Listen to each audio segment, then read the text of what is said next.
ലഹരിക്കെതിരെ കേരള സന്ദേശയാത്രയുമായി ഓർത്തഡോക്സ് യുവജന പ്രസ്ഥാനം. ലഹരിവിരുദ്ധ പ്രചാരണ പ്രവർത്തനങ്ങളുടെ കേന്ദ്രതല ഉദ്ഘാടനം സഭാധ്യക്ഷൻ ബെസിലിയോസ് മാർത്തോമ മാത്യൂസ് തൃതീയൻ കാതോലിക്ക ബാവ കോട്ടയം ദേവലോകത്ത് നിർവഹിച്ചു. ഇടവക തലത്തിലും പൊതുസമൂഹത്തിനു വേണ്ടിയും വ്യാപക ലഹരിവിരുദ്ധ ക്യാമ്പയിൻ സംഘടിപ്പിക്കുമെന്ന് യുവജന പ്രസ്ഥാനത്തിന്റെ ഭാരവാഹികൾ അറിയിച്ചു. സമൂഹത്തിലും യുവാക്കളിലും വർദ്ധിച്ചു വരുന്ന ലഹരി ഉപയോഗത്തിനെതിരെ ബോധവൽക്കരണ യാത്രയുമായി ഓർത്തഡോക്സ് ക്രൈസ്തവ യുവജന പ്രസ്ഥാനം തയ്യാറെടുപ്പുകൾ തുടങ്ങി. ലഹരി വിരുദ്ധ പ്രചാരണ പ്രവർത്തനങ്ങളുടെ കേന്ദ്രതല ഉദ്ഘാടനം സഭാധ്യക്ഷൻ ബെസിലിയോസ് മാർത്തോമ മാത്യൂസ് തൃതീയൻ കത്തോലിക്ക ബാവ കോട്ടയം ദേവലോകത്ത് നിർവഹിച്ചു.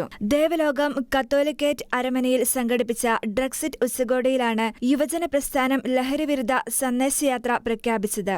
വിവിധ ഭദ്രാസനങ്ങളുടെയും യൂണിറ്റുകളുടെയും നേതൃത്വത്തിൽ ഇടവക തലത്തിലും പൊതുസമൂഹത്തിനു വേണ്ടിയും വ്യാപക ലഹരി വിരുദ്ധ ക്യാമ്പയിൻ സംഘടിപ്പിക്കുമെന്ന് യുവജന പ്രസ്ഥാനം പ്രസിഡന്റ് ഡോക്ടർ ഗീവർഗീസ് മാർ യൂലിയോസ് മെത്രാപ്പൊലിത്ത പറഞ്ഞു. സംവിധായകൻ ബ്ലെസ്സി, വിഴിഞ്ഞം port MD doctor Divya S. Iyer, episcopal സുനഹദോസ് സെക്രട്ടറി ഡോക്ടർ യോഹന്നാൻ മാർ ക്രിസോസ്റ്റോമോസ്, ഗീവർഗീസ് മാർ കൂറിലോസ് മെത്രാപ്പൊലിത്ത, വൈദിക trustee father doctor Thomas Varghese Amayil, അൽമായ trustee Rony Varghese Abraham, Malankara association secretary Biju Oommen, യുവജന പ്രസ്ഥാനം കേന്ദ്ര vice president father Jain C. Mathew, general secretary father Viju Elias, treasurer Ranju M., Joy Paul Kanneth, Abu Veerappally, Eldhose Prince, Dani Raju, Jijo George, Nikhil K. Joy, Eldhose George, Nibin Nallaveettil, Rohith John, Aneesh Jacob, Abi Abraham Koshy, Geevarghese Markose, Aswin Vadakkedath, Robin Jo Varghese,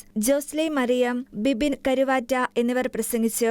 July 4 Kasaragod നിന്ന് ആരംഭിക്കുന്ന സന്ദേശയാത്ര 12 തിരുവനന്തപുരത്ത് സമാപിക്കും. ഷിക്കിന ന്യൂസ്, കോട്ടയം.